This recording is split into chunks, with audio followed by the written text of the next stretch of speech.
ഇന്നത്തെ നമ്മുടെ വ്ലോഗ് ഒരു തുടർ സഞ്ചാരമാണ്.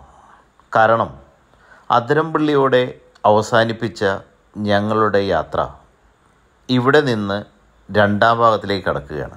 ഇന്നത്തെ യാത്ര എറണാകുളത്ത് നിന്ന് പുറപ്പെട്ട് മലയാറ്റൂർ വഴി കാനനപാതയിലൂടെ സഞ്ചരിച്ചുകൊണ്ട് വാഴച്ചാലിൽ എത്തിച്ചേരുന്നതാണ്.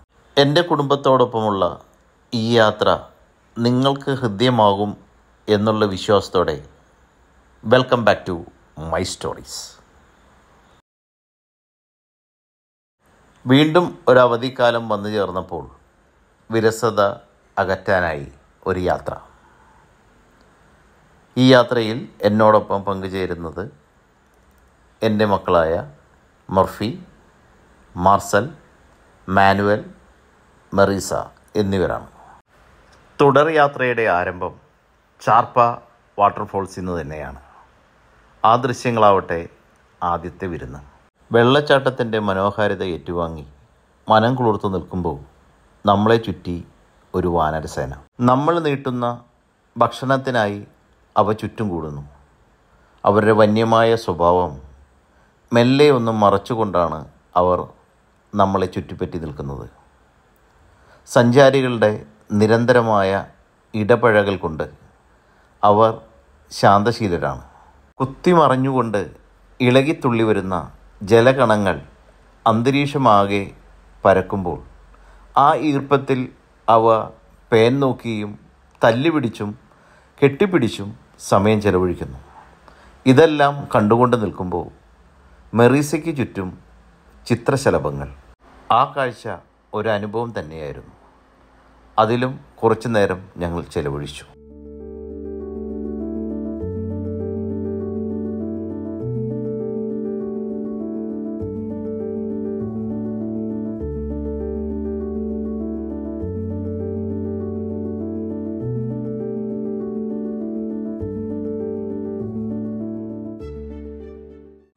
വാഴച്ചാലിൻ്റെ പ്രവേശന കവാടത്തോട് ചേർന്ന് നിൽക്കുന്ന പനങ്കുലയെ കണ്ടപ്പോൾ കവികളും എഴുത്തുകാരും സ്ത്രീകളുടെ കേശഭാരത്തെ എന്തുകൊണ്ട് പനങ്കുലയുമായി ബന്ധപ്പെട്ട് സംസാരിക്കുന്നു എന്ന് ഞാൻ ഒരു നിമിഷം ആലോചിച്ചു പോയി.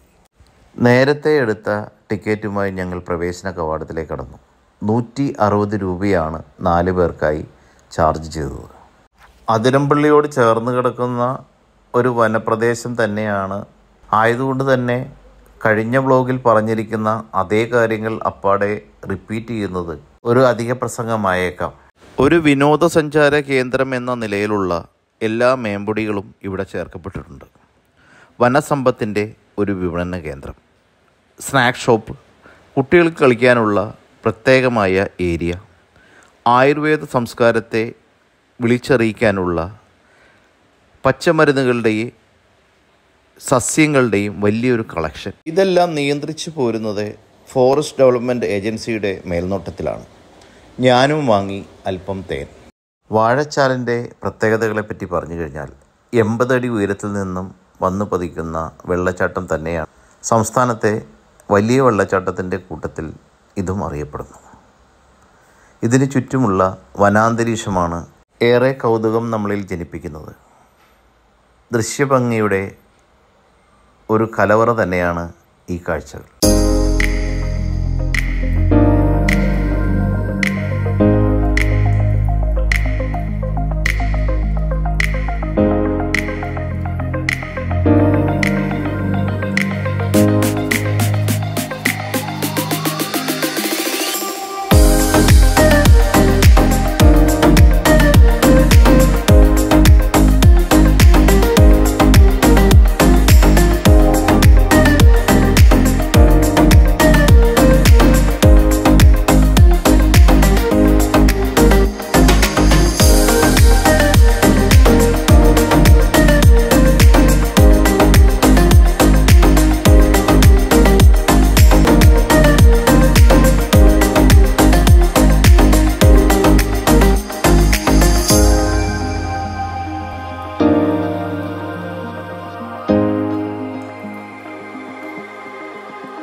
വെള്ളച്ചാട്ടത്തിൻ്റെ മദന പാലാഴി കണ്ട് മുകളിലേക്ക് കടന്നു കയറുമ്പോൾ തായ്ലാൻഡിലോ ഫിലിപ്പൈൻസിലോ കണ്ടുമറന്ന ഒരു മാതൃക ഇവിടെ കാണാം. ഒരു പാലവും അതിൻ്റെ അടിയിലൂടെ ഒഴുകി വരുന്ന അരുവിയും അതിന് ചുറ്റുമായി പടർന്നു നിൽക്കുന്ന പടർപ്പുകളും വൃക്ഷലതാദികളും. ഒരുപക്ഷെ ഒരു ഫോട്ടോഗ്രാഫർ അല്ലെങ്കിൽ പോലും ഫോണിലൂടെ സുന്ദരമായ ഫോട്ടോകൾ കളക്ട് ചെയ്യാൻ ഈ വേദി നമ്മളെ സഹായിക്കുന്നുണ്ട്.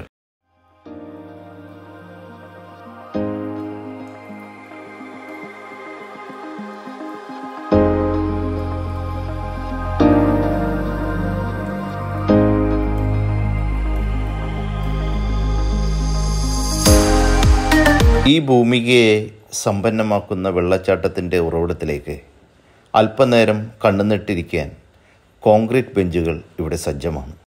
ചുറ്റുമൊന്ന് കണ്ണോടിച്ചാൽ ഈ പ്രകൃതിയുടെ മടിത്തട്ടിൽ പക്ഷി മൃഗ സംസ്കാരത്തിൻ്റെ പോലെ തന്നെ മനുഷ്യരും പ്രണയചേഷ്ടകളിലേക്ക് വഴുതി വീഴുന്നതായി നമുക്ക് കാണാം. കൂട്ടമായി വന്നിരിക്കുന്നവർ റീൽ ചെയ്യുന്നതിനും കുശലം പറയുന്നതിനും സന്തോഷകരമായി കുറച്ചു നേരം ചെലവഴിക്കുന്നതിനും ഇവിടെ ഈ ഭൂമിക വേദിയാകുമ്പോൾ ഇത് തന്നെയല്ലേ ഒരു പക്ഷേ ഈ പ്രകൃതി ആഗ്രഹിക്കുന്നത് എന്നും നമുക്ക് തോന്നുന്നു. മൊബൈൽ ടെക്നോളജിയുടെ വളർച്ച ഓരോരുത്തരുടെയും ഒരു ഫോട്ടോഗ്രാഫറോ അല്ലെങ്കിൽ കലാമൂല്യമുള്ള വ്യക്തികളോ ആക്കി മാറ്റിയിരിക്കുന്നു. ഇവിടെയും അത്തരത്തിലുള്ള ചില കാഴ്ചകൾ നമ്മൾക്ക് നേരിട്ട് കാണാൻ കഴിഞ്ഞു. ഏത് വിനോദസഞ്ചാര കേന്ദ്രങ്ങളിൽ പോയാലും ഞാൻ നേരിടുന്ന ഒരു പ്രശ്നമാണ് കാമുകന്മാരുടെ റിക്വസ്റ്റ്. ചേട്ടാ, ഞങ്ങളെ ഇതിൽ ഉൾപ്പെടുത്തരുത് എന്നുള്ള അപേക്ഷ. തീർച്ചയായിട്ടും അവരുടെ സ്വകാര്യതയിൽ കൈകടത്താൻ നമ്മൾക്ക് സ്വാതന്ത്ര്യമില്ലെങ്കിൽ പോലും മനഃപൂർവ്വമല്ലെങ്കിലും ചില ഷോട്ടുകളിൽ അവരറിയാതെ ഉൾപ്പെട്ടു പോകുന്നതിനാൽ വീഡിയോ എഡിറ്റിംഗ് സമയത്ത് അത്തരം കാഴ്ചകൾ മുഴുവനും നമ്മൾക്ക് ഒഴിവാക്കേണ്ടതായിട്ട് വരുന്നു. ഇതുകൊണ്ട് നഷ്ടമാകുന്നത് പ്രേക്ഷകർക്ക് നല്ല കാഴ്ചകളാണ്.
അല്പം ഒന്ന് മുന്നോട്ട് പോയാൽ നമ്മൾക്ക് ചുറ്റും കാണാൻ കഴിയുന്നത് ചെറിയ ചെറിയ വീടുകളാണ്.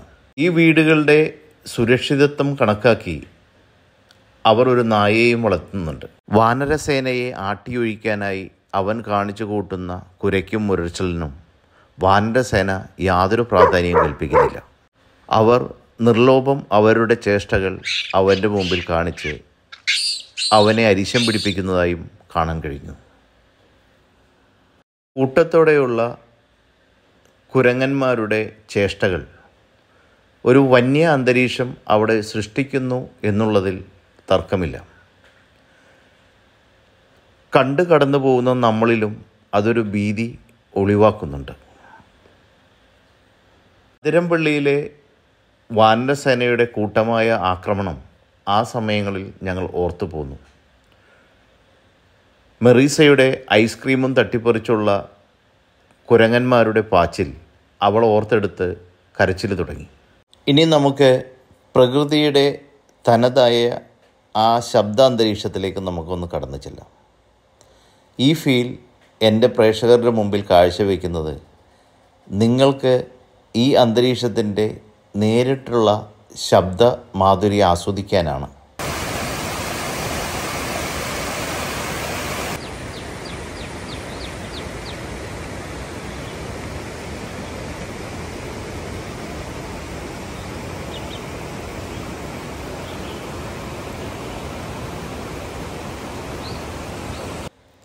നടന്നു കയറി വാഴച്ചാലിൻ്റെ പ്രാരംഭ ഭാഗത്തെത്തി. നന്നായി ക്ഷീണിച്ചിരിക്കുന്നു. അപ്പോഴാണ് പാർക്കിങ്ങിനോട് അനുബന്ധിച്ചുള്ള പ്രാഥമിക സൗകര്യങ്ങൾ നടത്താനും അല്പം ഒന്ന് വിശ്രമിക്കാനുമായിട്ടുള്ള ഒരു ഭാഗം കാണുന്നത്. അതിനോട് ചേർന്ന് ചെറിയ ലഘുഭക്ഷണശാലകളും മാടക്കടകളും സജ്ജമാക്കിയിരിക്കുന്നു. ഒരു ബോട്ടിൽ വെള്ളം വാങ്ങി ദാഹം മാറ്റിയ ശേഷം വീണ്ടും മുന്നോട്ട് നടക്കവേ എറണാകുളത്ത് നിന്ന് വന്യാന്തരീക്ഷത്തിലുള്ള ഒരു യാത്രയും തുടർന്നുള്ള വെള്ളച്ചാട്ട കാഴ്ചകളും വന്യമായ ഒരു ഇടപെടലിലൂടെ കടന്നു പോകുന്നതിനാലും കുട്ടികൾ ഉല്ലാസഭരിതരാണ്. കടന്നു പോകുന്ന ഓരോ വിസ്മയ കാഴ്ചകളും അവർ പരസ്പരം പങ്കിടുന്നത് ഞാൻ നോക്കിക്കണ്ടു. കണ്ണുകൾക്ക് കൗതുകം നിറച്ചുകൊണ്ട് മറ്റൊരു ചെറിയ വെള്ളച്ചാട്ടം.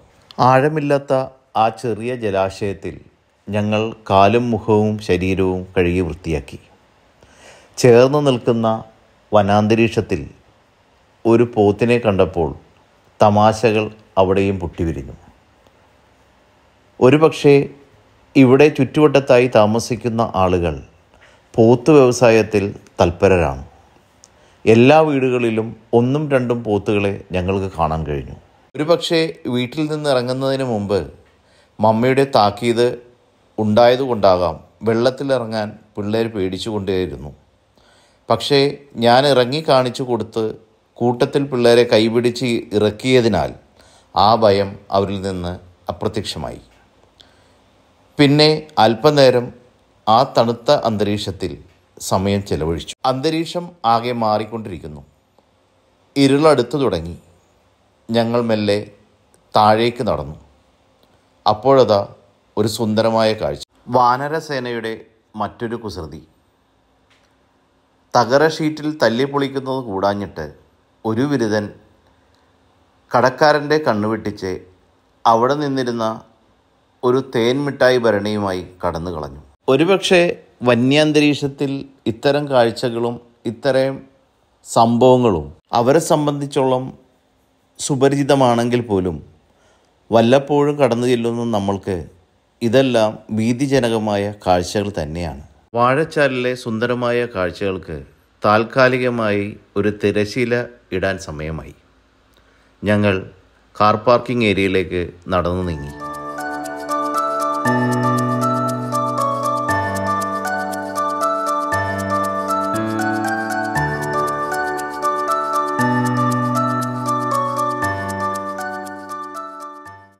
അതാ അവിടെ ഒരു ചെക്ക് പോസ്റ്റ്. അതിലൂടെ കടന്നു വരുന്ന ഓരോ വാഹനത്തിനും കൈവീശി ടാറ്റ കൊടുത്തുകൊണ്ട് കുട്ടികൾ മുമ്പേയും ക്യാമറയുമായി ഞാൻ പിന്നാലെ നടന്നു. സുന്ദരമായ തുടർ യാത്രകൾ നമ്മൾക്കൊരുമിച്ച് യാത്ര ചെയ്യേണ്ടതിനാൽ ഈ വീഡിയോ കാണുന്നത് സബ്സ്ക്രൈബ് ചെയ്യാതെയും ലൈക്ക് ചെയ്യാതെയും ഷെയർ ചെയ്യാതെയും നോട്ടിഫിക്കേഷൻ ബെൽ അമർത്താതെയുമാണെങ്കിൽ ഇതൊരവസരമായി കണക്കാക്കുക. ഇനിയുള്ള തുടർ യാത്രയ്ക്ക് ഈ വീതി കാരണമാകട്ടെ എന്നുള്ള പ്രാർത്ഥനയോടെ ഈ വ്ലോഗ് ഇവിടെ അവസാനിപ്പിക്കുന്നു. Chin up, shoulder down, chin down, chin പൊടിക്കാം. Eyes open, ready.